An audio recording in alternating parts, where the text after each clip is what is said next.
There are a few considerations to be made when planning for the Do Your Bit challenge.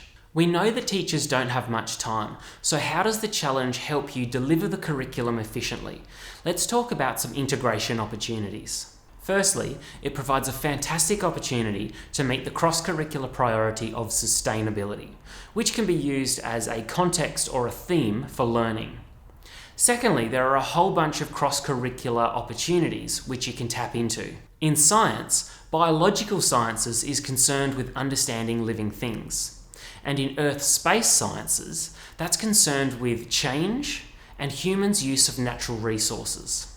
HASS is another opportunity for integration. It's all about inquiry and project-based learning. In geography, it focuses on the environment and sustainability. The concepts of interdisciplinary thinking can also be really well leveraged through the Do Your Bit challenge.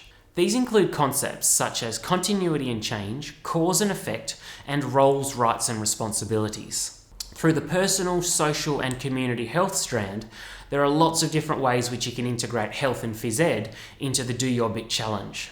And of course, we've got design and technology and digital technologies, both part of the technology curriculum.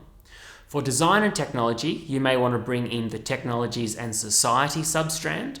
And for digital technology, there are some links between the digital implementation aspect as well as the digital systems substrand. And the substrand which is at the heart of the technologies curriculum is the creating solutions, where the students progress through that design process. Depending on your context and vision for this project, there are some really great opportunities for you to develop a rich interdisciplinary project for your students. Visit the Do Your Bit page on the Pakronics website to find out more information, support resources, and to register.